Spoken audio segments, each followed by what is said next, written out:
Hello students, I welcome you all to Major HS Kalsi's Baloi Academy. This is your English mentor Asmita Singh. Today we'll be covering some most important idioms and phrases, alright? So, सबसे पहले, why do we study idioms and phrases? See, to simplify language, to attain fluency in English, और कई बार हमें अलग अलग communities की अलग अलग लैंग्वेजेस को समझने के लिए इनको गो थ्रू करना है. सो डायरेक्शंस आर एज फॉलोज. यहाँ पे एक इडियम है और उसका एक मीनिंग है जो हमको मार्क करना है. So each of the following items consist of an idiom or phrases followed by 4 alternative meanings. Select the response, which is the most appropriate meaning, and mark your response on the answer sheet. So the very first is to be at the loggerheads. इसको बोलते हैं हिंदी में 36 का आंकड़ा होना. See when two parties are at dispute with each other, जब दो लोगों की राय या दो ऑर्गेनाइजेशन की राय अलग अलग है, उसको बोलते हैं to be at loggerheads. So harmony में तो नहीं है. So the right answer is when you are disagreeing strongly, right? To be at ease and to be in danger is also wrong. ठीक है, there is one more idiom for this. It is to be at daggers drawn. One more, जब आपका किसी के साथ contradiction है, contradictory आपके ideas हैं, तो उसको बोलते हैं to be at odds. To be at odds. Alright, let's move to the next question, that is to fish in troubled waters. कुछ लोगों की आदत होती है दूसरों के बुरे वक्त में अपना पर्पस सर्व करने की, right? They are pretty selfish people.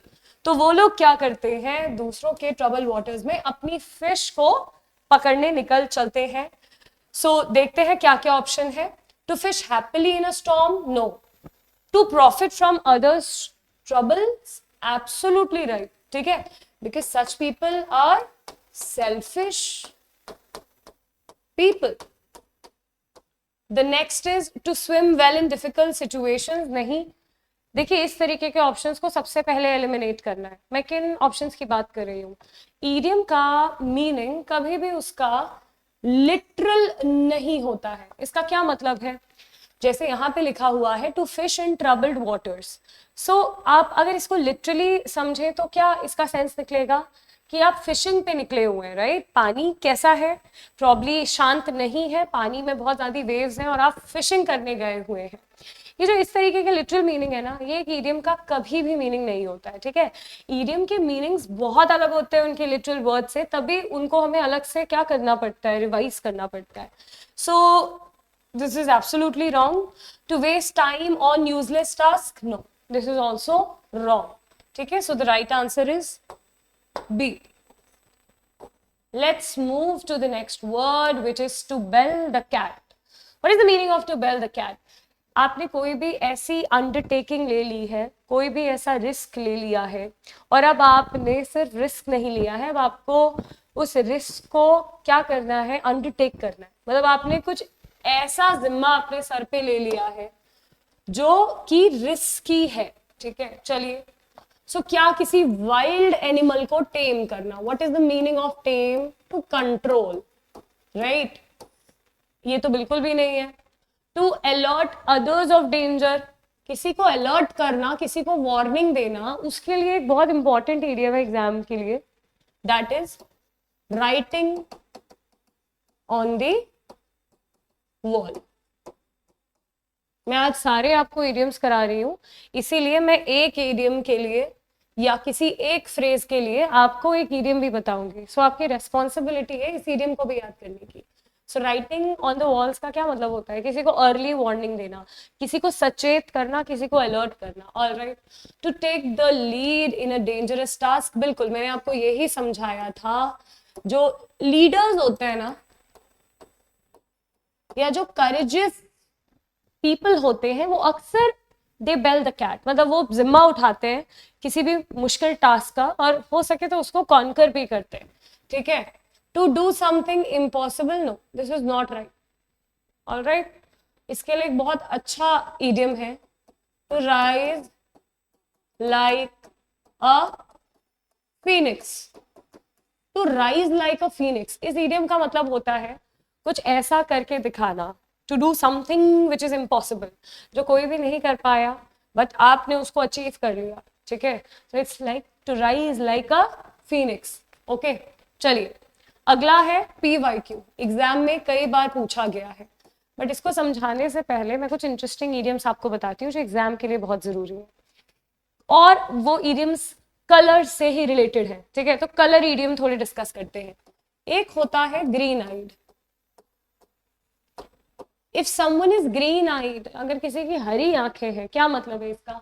Someone is jealous, ठीक है।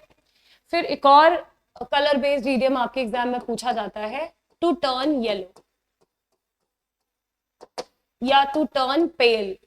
अब कब पड़ जाता है आपका चेहरा पीला? जब आप बीमार होते हैं, जब आप अपनी स्पिरिट्स पे नहीं होते, right. So when you are under spirit, when you are ill, okay, that's turn yellow, okay। so कुछ इस तरीके की इडियम। एक और है, that is to be in red, to be in red। अब आ गया तीसरा कलर रेड। एक तो ग्रीन कर लिया, एक येलो कर लिया, अब रेड के बारे में जानते हैं। अब स्टूडेंट इसमें बहुत गलती करता है, स्टूडेंट को लगता है red is a colour of danger, which is right, which is absolutely right. तो वो क्या मार्क कर देते हैं, टू बी इन रेड का मतलब शायद टू बी इन डेंजर, बिल्कुल भी नहीं। टू बी इन रेड का मतलब होता है जब आप फाइनेंशियल क्राइसिस से गुजर रहे हैं, जब आपकी पैसों की तंगी चल रही है, उसको बोलते हैं to be in red. So to face financial crisis, all right, important. चलिए अब बात करते हैं रेड लेटर डे की। देखिए आपकी लाइफ में भी कभी ना कभी ये दिन आता होगा, इसको बोलते हैं हर्षो उल्लास का दिन। इसको बोलते हैं जब आप बहुत ज्यादा खुश हैं, जब आप बहुत ज्यादा एंजॉय कर रहे हैं, शायद कुछ ऐसा त्योहार है या कोई ऐसा मौका है। तो क्या लगता है, क्या वो दिन जिसमें बहुत खून खराबा हो रहा है? बिल्कुल भी नहीं। कोई ऐसा दिन जिसको आपने कैलेंडर में रेड कलर से मार्क करा है? बिल्कुल भी नहीं। मैंने बोला ना, ऐसे लिटरल तो मीनिंग बिल्कुल भी नहीं होता इडियम का, ठीक है।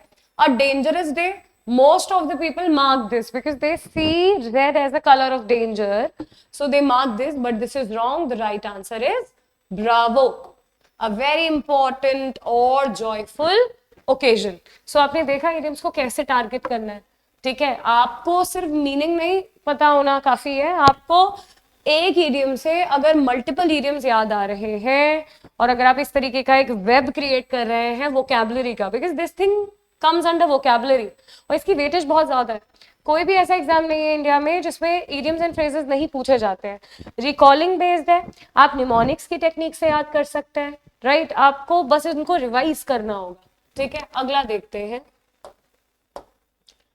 To turn a deaf ear. अच्छा, डेफ क्या होता है? डेफ होता है someone who can not listen, okay, जो सुन नहीं सकते। So to turn a deaf ear का क्या मतलब है? टू इग्नोर समवन, ठीक है। और इसके लिए मैं अब आपको एक दो बहुत ही इंपॉर्टेंट इडियम्स लिखाती हूँ। देखिए, to give someone a cold shoulder, to give someone a cold shoulder, ये हो गया पहला इडियम, किसी को अवॉइड करने के लिए। फिर दूसरा इडियम होता है to give someone a wide berth, ठीक है। तीसरा तो आपने सुना भी है हमेशा जब आप प्लेज करते थे, that is one hand distance, one hand distance.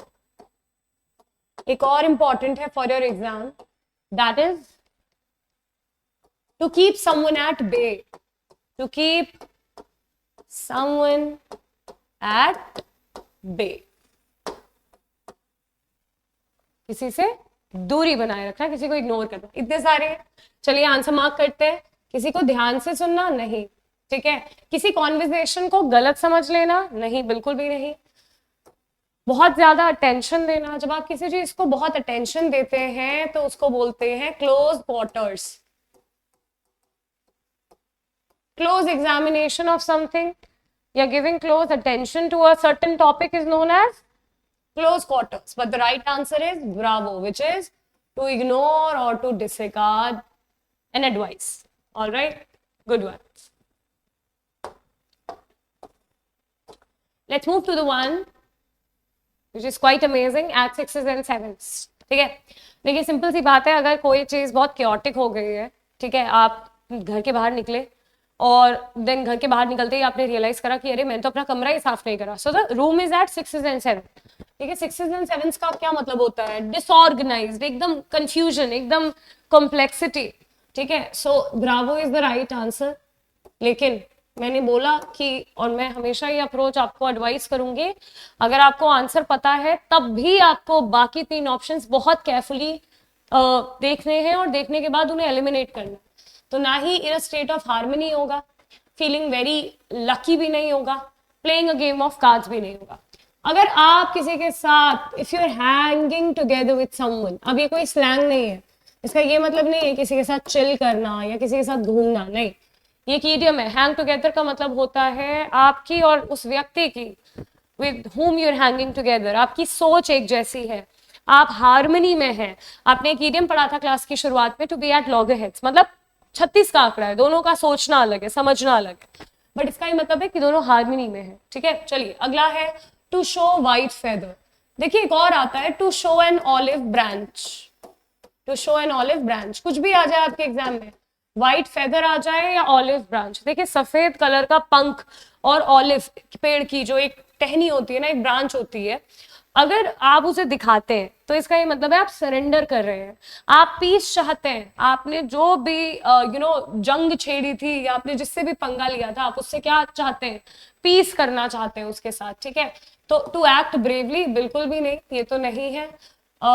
To ये हाँ, तीनों कहीं ना कहीं बहुत कॉमन है, तो इनमें से अब आपको एलिमिनेट करना पड़ेगा. ठीक है, तो जब हम व्हाइट फेदर दिखाते हैं ना, हम पीठ पीछे, तो ये तो होता है टर्न टेल. टर्न टेल मतलब पूरी तरीके से आपने क्या कर दिया? पूंछ दिखा दी, मतलब पूरी तरीके से अपनी कायरता दिखा दी. ठीक है, ये नहीं होगा.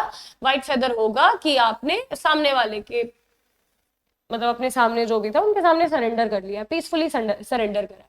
ठीक है, तो इंपॉर्टेंट है, अच्छा है.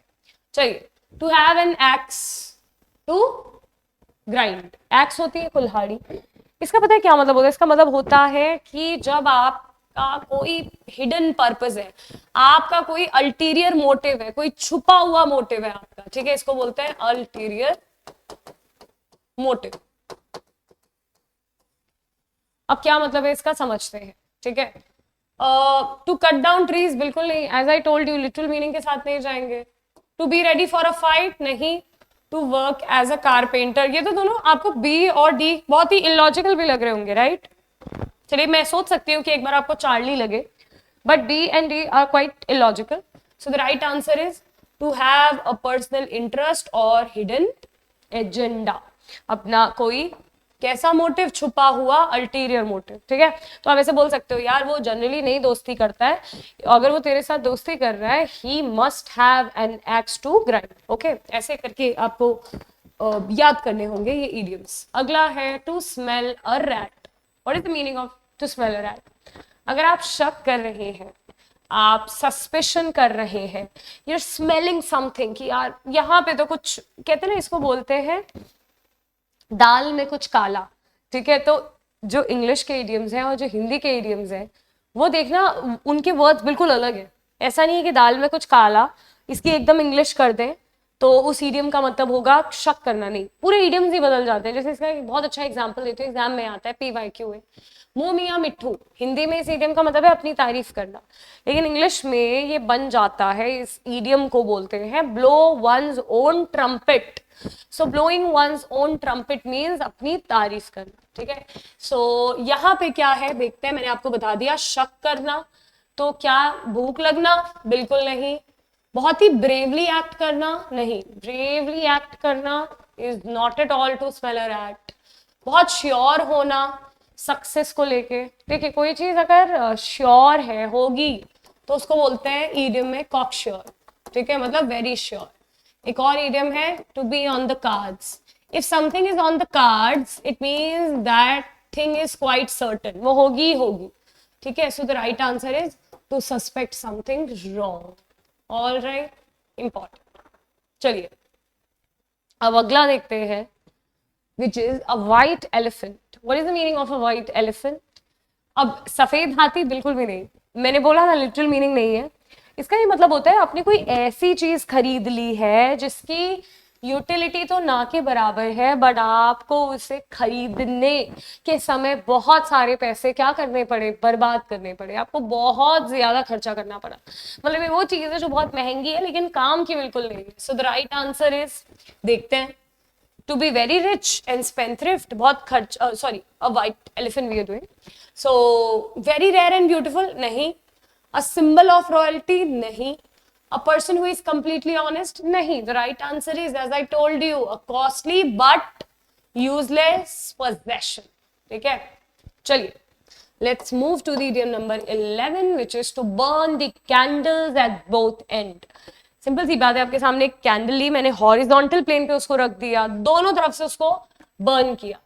अगर आप अपनी एनर्जी बहुत बर्बाद करते हैं, अपना पैसा बहुत बर्बाद करते हैं, अपना टाइम बहुत बर्बाद करते हैं, तो उसको बोलते हैं burning candle at both ends. ठीक है, सो क्या जाएगा इसका आंसर?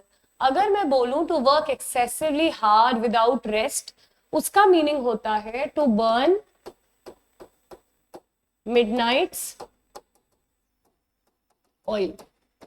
ठीक है, लेकिन if you are spending a lot, ठीक है, if you are spending a lot, if you are wasting your energy, that's the right answer. ठीक है, so to burn candle at both end, इसके लिए एक वर्ड भी है squander. If you search squander, squander का मतलब बहुत ज्यादा पैसा बर्बाद करना, बहाना। ठीक है, चलिए, to throw down the gauntlet, what is the meaning of this idiom? See, अगर मैं आपको एक ओपन चैलेंज दे रही हूं, it means I am throwing down the gauntlet. Gauntlet का मीनिंग होता है ग्लव। ठीक है, सो क्या हार मान लेना? नहीं। ठीक है, हार मान लेना is not the right answer. To stop a fight midway, नहीं। To behave like a gentleman, नहीं। The right answer is to throw a challenge और to issue a challenge. Okay, interesting.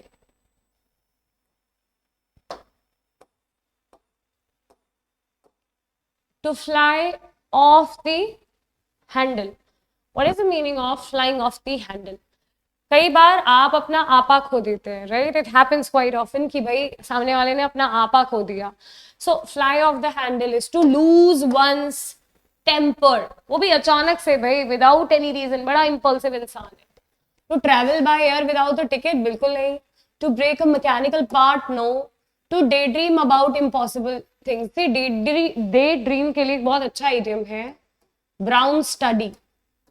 Brown study मतलब आप खुली आंखों से सपने देख रहे हैं बस। आप रेवरी, एक वर्ड है, एक बहुत ब्यूटीफुल वर्ड है रेवरी। रेवरी मतलब भी दिन में खुली आंखों से सपने देखना। ठीक है, so the right answer is to lose one's temper suddenly and unexpectedly. ठीक है, अचानक से अपना आपा खो देना। चलिए, अब पायरिक विक्ट्री, इसको समझते हैं। 261 बीसी के कलिंगा वॉर से। ठीक है, ये जो कलिंगा वॉर था, इसमें अशोका पार्टिसिपेट करते हैं, जीतते भी हैं, बट रियलाइज करते हैं कि मैं जीत तो गया, बट ये एक पायरिक विक्ट्री है। पायरिक विक्ट्री का क्या मतलब है?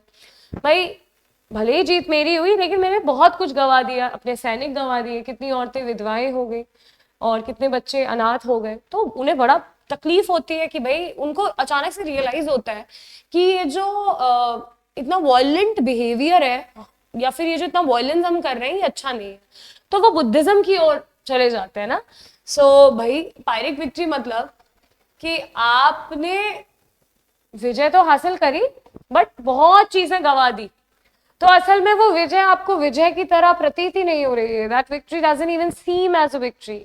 सो a victory achieve through cheating, नहीं। A landslide victory in election, नहीं।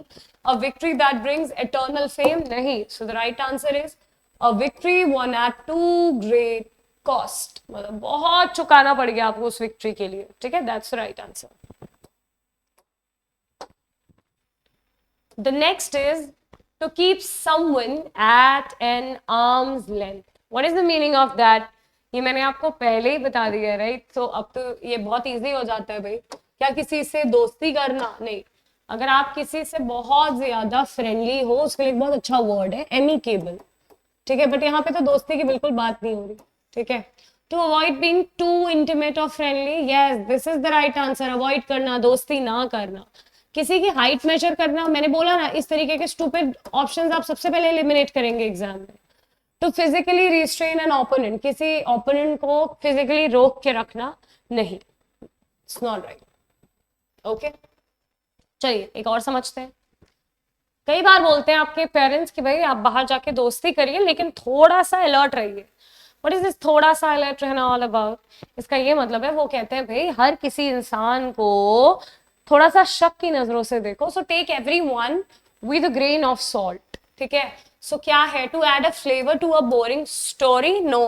To accept something wholeheartedly, नहीं भाई ऐसा क्यों बोलेंगे आपके पेरेंट्स? आपके पेरेंट्स तो बोलते हैं कि थोड़ा अलर्ट रहना भाई, देख के दोस्ती करना, किस माहौल में हो, किस सराउंडिंग्स में हो। To be very picky about food, नहीं, ठीक है, ऐसा कुछ भी नहीं है।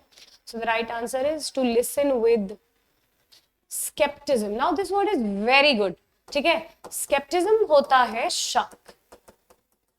सो some good words are doubt, all right, so you need to remember all of it, okay. The next is to harp on the same string. String क्या होती है? आपने इंस्ट्रूमेंट्स पे देखी होंगी ना, स्ट्रिंग्स होती है। So what is the meaning of to harp on the same string? इसका ये मतलब है कि आप किसी पर्टिकुलर मैटर पे, किसी पर्टिकुलर सब्जेक्ट पे, किसी पर्टिकुलर मुद्दे पे अड़े हुए हैं, डटे हुए हैं, मतलब उसी बारे में बात कर रहे हैं, आप उस मुद्दे से हट ही नहीं रहे हैं, you are being repetitive. So the right answer is to dwell tediously, ठीक है। What is the meaning of tedious? Tedious is consistent, tedious is consistent, perseverance, ठीक है, on the same subject. To play a musical instrument well is wrong. To fix a broken relationship is wrong. To be very consistent in one's work is again wrong. So the right answer is bravo. Okay. To weather the storm. अब देखिए storm और weather से related कुछ idiom exam में बहुत बार पूछे गए हैं, मैं एक दो आपको बताऊंगी because they are PYQ। To be under weather, to be under weather, if someone is being under weather that person is ill, ठीक है। सो टू बी सिक, बीमार होना, ठीक है, मेरे को आज फीवर है so I am under the weather, okay. इस तरीके से जब आपको लोग कहें, या फिर मैं आज मेरे को पेट में दर्द है so I am under the weather, alright. So to weather the storm होता है जब आप किसी डिफिकल्ट सिचुएशन का सामना डट कर करते हैं, आप अड़े रहते हैं और आप उस सिचुएशन को फेस करते हैं, that is the right answer. So to enjoy the rain, no, ठीक है। To predict a natural disaster, नहीं, ऐसा कुछ भी नहीं है। To be a victim of circumstances, बिल्कुल भी नहीं। The right answer is to survive a difficult situation. एक idiom है जो एग्जाम में पूछा गया है, that is, मुझे क्योंकि रेन से याद आया, raining cats and dogs, raining cats and dogs। आपने एक टर्म सुनी होगी हिंदी की, मूसलाधार बारिश। So when it rains excessively, all right. So raining cats and dogs. If someone is saying this idiom, it means यार बहुत ज्यादा बारिश हो रही है, ठीक है, मूसलाधार बारिश हो रही है। Let's move to the next one. ये तो आप एस्पिरेंट के लिए एक मोटिवेशन भी होना चाहिए।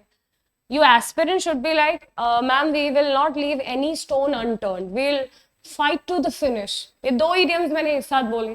Fight to the finish तो बहुत क्लियर है कि मैम मैं अंत तक डटा रहूंगा, प्रेपरेशन करता रहूंगा, मैम मैं एंड तक अपने एग्जाम्स की तैयारी करूंगी, that's fight to the finish.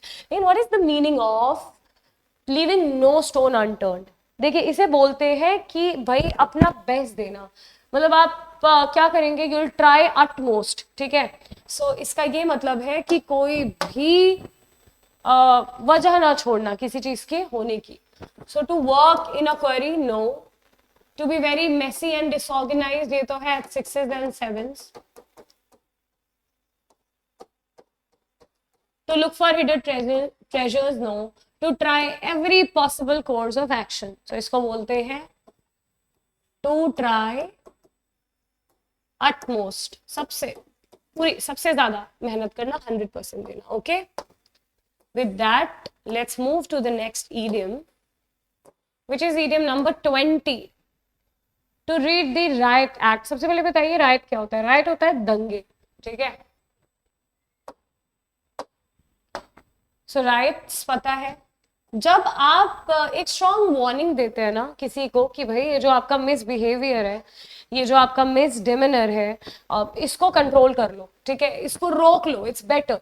सो उसका मतलब क्या है? To read the riot act. तो टू स्टडी पॉलिटिकल साइंस नहीं, doesn't making any sense. To lead a protest march नहीं. To incite a crowd to violence नहीं. The right answer is to give a strong warning to stop misbehaving. Who reads the riot act? The police does, right? Police या army क्या करती है? सबसे पहले जितना भी मॉब है, now what is mob and what is the difference between mob and crowd? crowd तो होती है एक नॉर्मल भीड़ जो शायद एक मेला देखने गई है.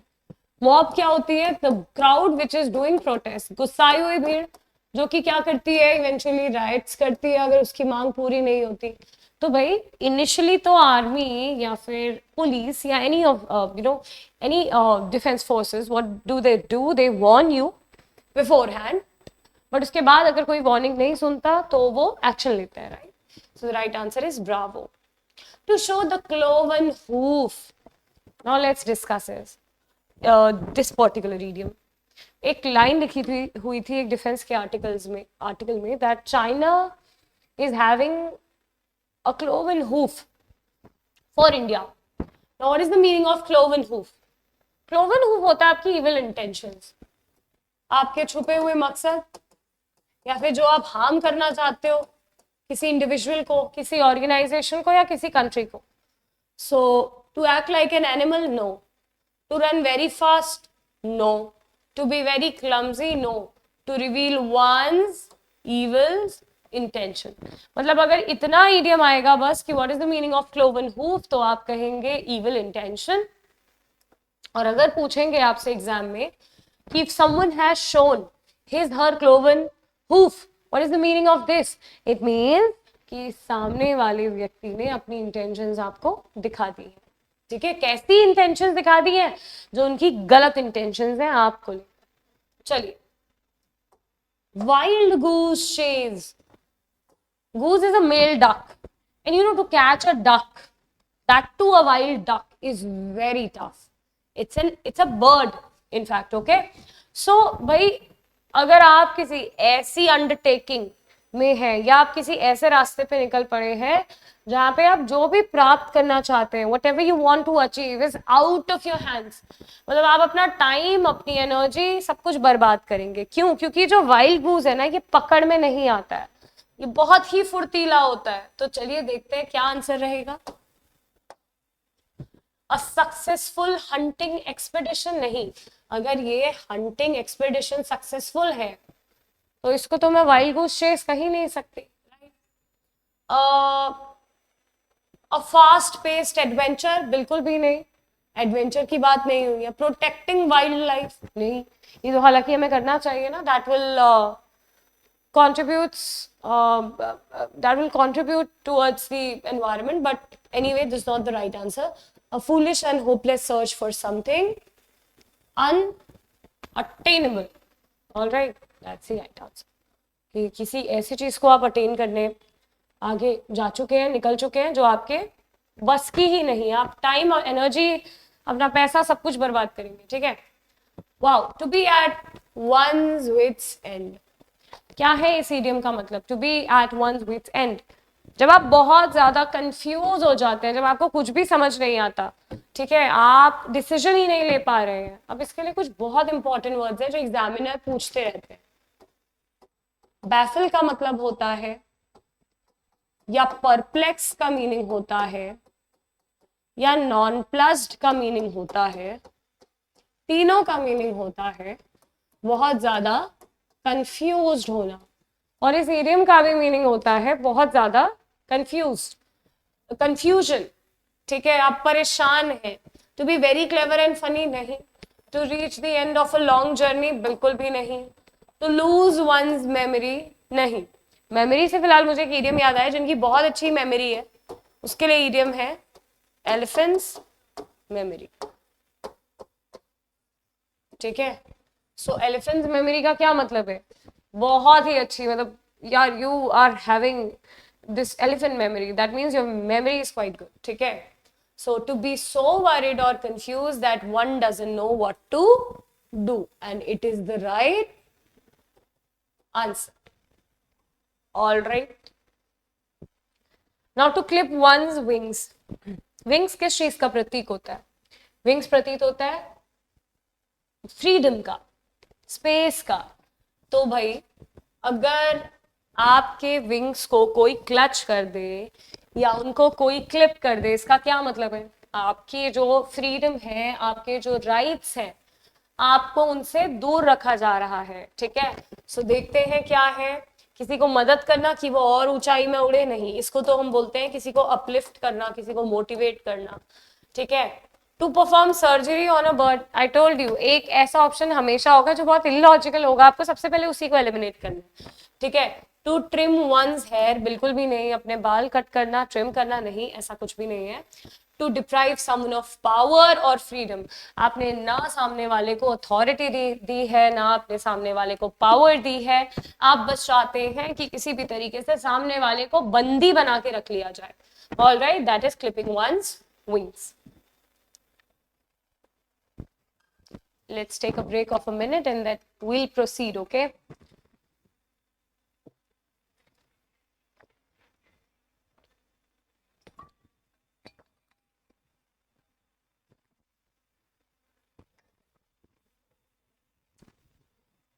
Okay, let's move to the next one. चलिए, इस इडियम को डिस्कस करने से पहले बहुत इंपॉर्टेंट इडियम है जो एग्जाम में आता है, और जैसा कि आपने देखा है in every class I give you 2-3 more words for synonyms, 2-3 more words for antonyms, and similarly what am I doing here in those idioms, in those 40 idioms I'll be giving you some extra idioms, okay? So do prepare them also. एक idiom है grease the palm.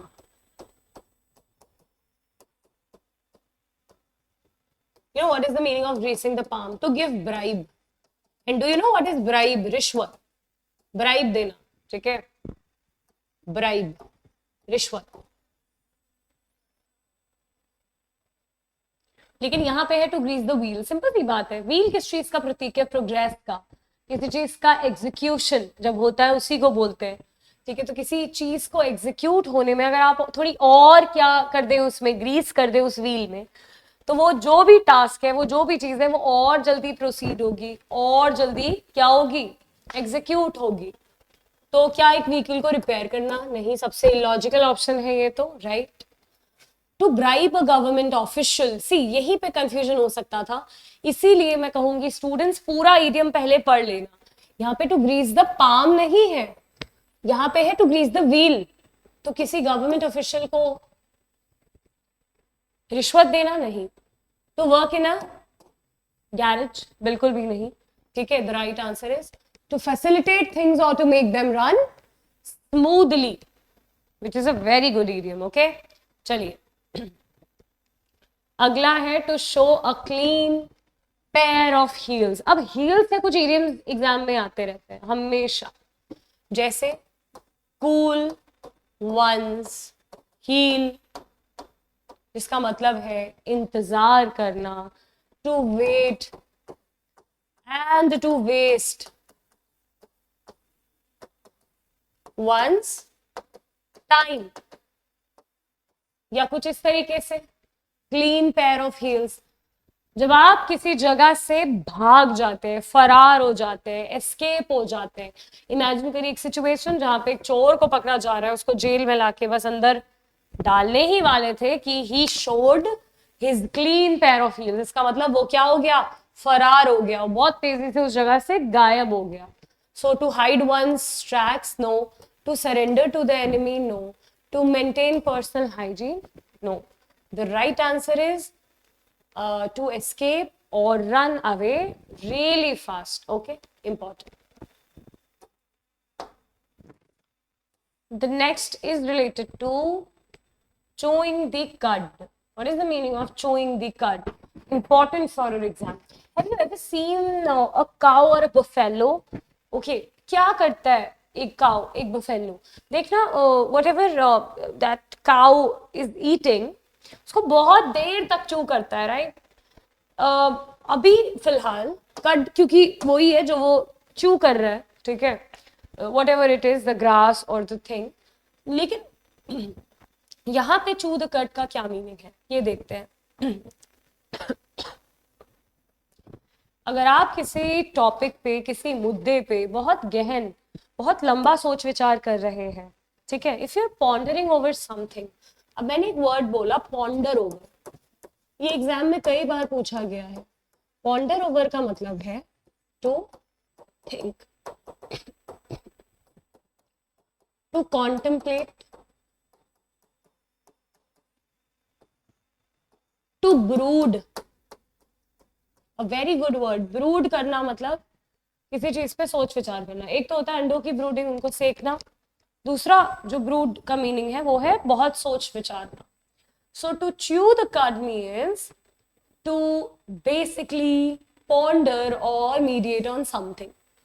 To eat slowly and steadily, ये वो लोग कर जाते हैं जो वो गाय वाला कॉन्सेप्ट समझ रहे होते कि कड को, जो काऊ है, बहुत धीरे धीरे च्यू करती है, स्टमक में ले जाके फिर लेकर आती है बाहर, राइट? बिकॉज उसको उसे डाइजेस्ट करना होता है. या to speak ill for others, किसी में बुरा भला बोलना नहीं. To start a useless argument, no. All right, इसके लिए एक बहुत अच्छा इडियम है to start a useless argument के लिए. टू बेसिकली जो लोग बाल की खाल निकालते हैं, बाल की खाल निकालना, to start a useless argument. जो गड़े मुर्दे उखाड़ते हैं, to rip up old sores, गड़े मुर्दे उखाड़ना, ठीक है.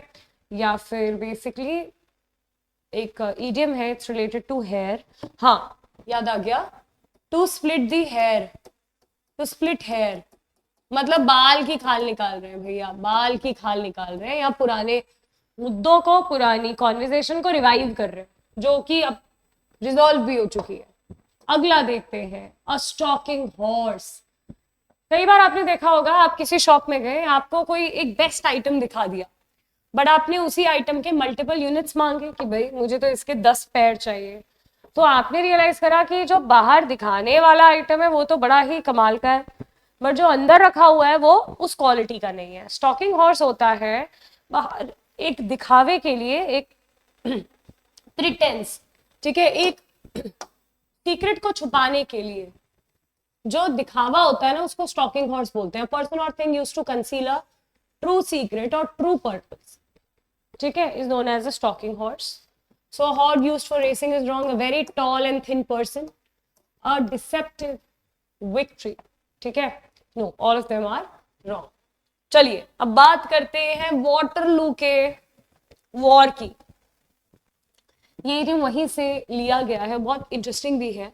If someone is meeting his Waterloo, it means वो पूरी तरीके से हार गया, ठीक है. पूरी तरीके से हार जाना is known as to meet one's Waterloo, ठीक है. So to visit a historical monument, no. To have a narrow escape, इस इडियम, इस मतलब मीनिंग का मैं कुछ इडियम देती हूं आपको जो बहुत एग्जाम में पूछा गया है. By the skin of one's teeth, क्या मतलब है इसका? By the skin of one's teeth का इसका मतलब होता है नैरो एस्केप, बाल बाल बचना. इसके लिए मैं एक और इडियम आपको देती हूँ, close shave. What is the meaning of close shave? Close shave का मीनिंग होता है भाई बाल बाल बचना again, okay. So to travel across the sea, no. So the right answer is to experience a final crushing defeat, हार मान जाना, ठीक है. चलिए लास्ट 10 इडियम्स. अब मैंने बोला students pull up your socks, exams are getting close day by day. What is the meaning of pull up your socks? Pull up your socks का मतलब होता है, क्योंकि ये भी एक इडियम है, this is also an idiom जो कि बिल्कुल इसी इडियम की तरह है. भाई अगर आप हार्ड वर्क के लिए रेडी है, if you ready to perform hard work, then it means you're ready to gird up your loins. So to be defeated in battle नहीं, ये तो है to meet one's wattle. To rest after a long journey, no. To act in a cowardly manner, no. The right answer is to prepare for hard work or for challenge. ठीक है, so इस तरीके से idioms को आपको prepare करना है, तब होंगे एग्जाम के लिए ready. A man of straw. ये समझाने से पहले मैं आपको, जो कि एक और एग्जाम में आया है, a man of letters. A man of letters होता है पढ़ा लिखा व्यक्ति, अ literate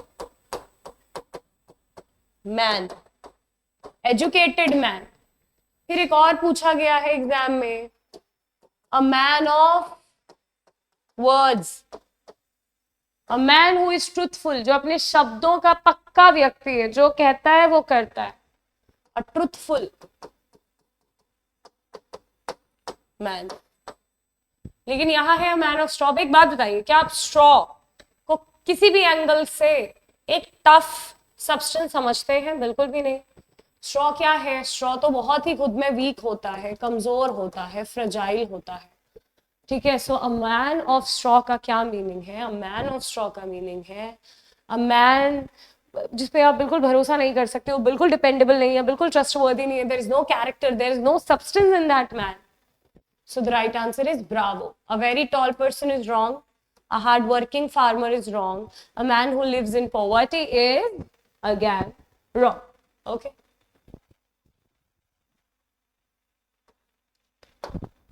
The next is the idiom number 32, to pay the piper.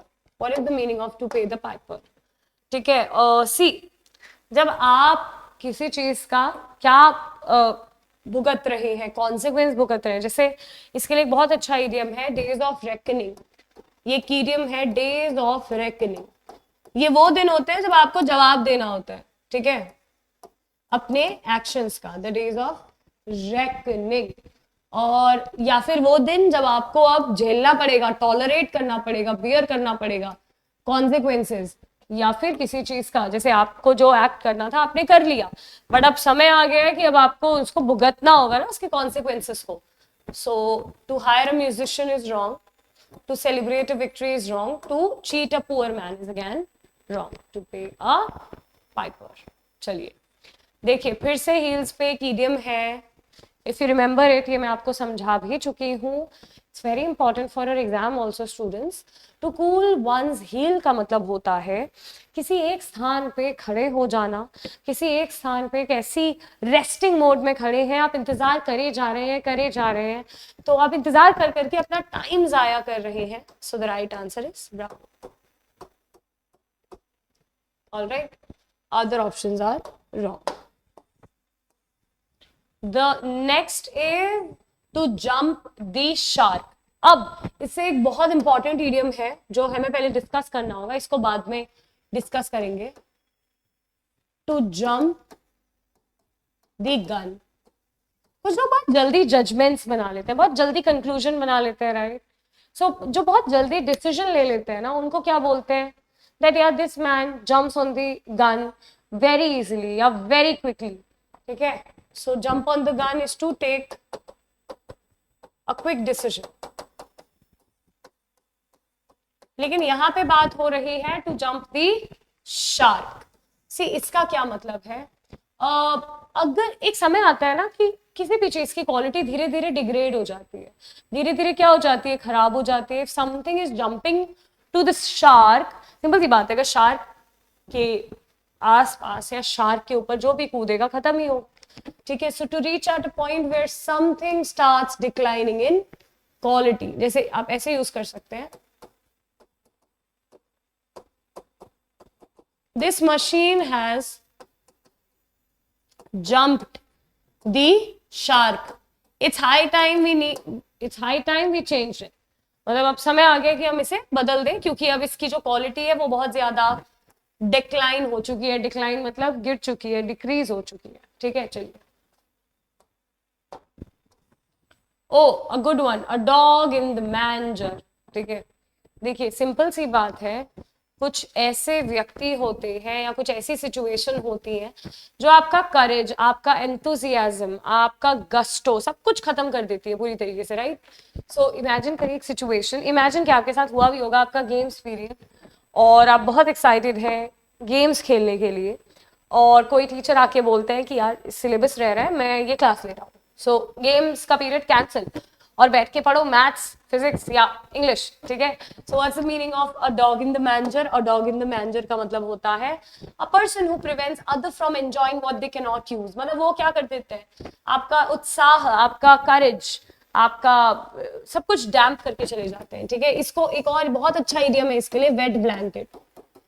खुद तो इंजॉय नहीं कर पा रहे और आपको भी इंजॉय नहीं करने दे रहे, ठीक है? A person who is very loyal, no. A person who lives in a barn, no. A neglected pet. वो पेट जिसको इग्नोर कर दिया है, नहीं, अच्छी बात नहीं है ये, बट ये इडियम का मीनिंग नहीं है। So the last 5 idioms for the day, okay, be very mindful, बहुत ही ध्यान से सुनिए। To sail close to the wind. अब भाई जो विंड के, जहाँ पे तूफान है या जहाँ बहुत तेज हवा चल रही है, उसके क्लोज सेल करेगा, उसका क्या होगा? उसका बेसिकली उसको डेंजर फेस करना पड़ेगा, right? So just give me a minute. उसको फेस करना होगा danger. So to sail close to the wind means to take risk that is close to being illegal. मतलब इतना बड़ा आपने रिस्क ले लिया है कि वो जो रिस्क है वो इलीगल है या वो डेंजरस है। मतलब भाई हो सकता है कि आपके इसमें आपको बहुत प्रॉब्लम्स का सामना करना पड़े। To be a highly skilled sailor, no. To work very fast under pressure, no. To ignore warnings of other people, no. All right. What a beautiful idiom, a Trojan, a Trojan horse. A Trojan horse का पता है क्या meaning होता है? ये भी basically एक ऐसा गिफ्ट है, मतलब आपको लग रहा है कि someone is praising you, someone is giving you a gift, but असल में वो एक ऐसा गिफ्ट है जो आपको अंदर से खोखला कर देगा, वो आपको अंदर से बर्बाद कर देगा, अंदर से डैमेज कर देगा, अंदर से डिस्ट्रॉय कर देगा। Very strong and powerful soldier, no. A historical artifact from Greece, बिल्कुल भी नहीं। A strategy of direct confrontation, no.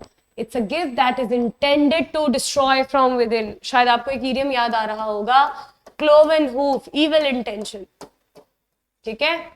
चलिए, to fly a kite, what is the meaning of idiom, of this idiom?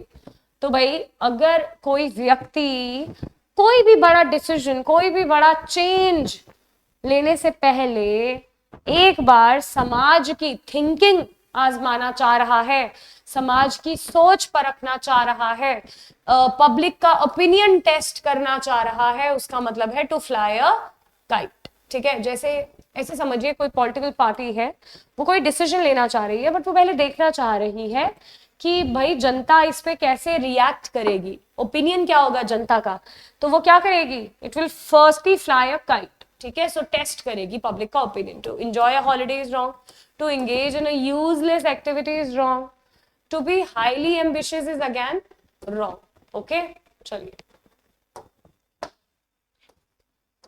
Okay, it's not going down, नहीं, it is to leave someone in the lurch. Lurch एक ऐसी जगह है जहां पे कोई नहीं है, एक डेजर्ट है, ठीक है? और किसी को अकेला छोड़ देना, किसी को अकेला भी कब छोड़ना? जब सामने वाला व्यक्ति बहुत ही मुसीबत में है, जब सामने वाला व्यक्ति बहुत ही ज्यादा और बेसिकली तकलीफ में है, तब आपने उसको छोड़ दिया, तब आपने उसको डेजर्ट कर दिया। Because what is the meaning of desert? The meaning of desert is to leave, right? So this is the right answer. To help someone in crisis is wrong. ये तो बिल्कुल ऑपोजिट हो गया ना, किसी की मदद करना है तो अच्छी बात है, but to leave a room quietly, to wait for someone patiently, नहीं, these all are wrong, okay?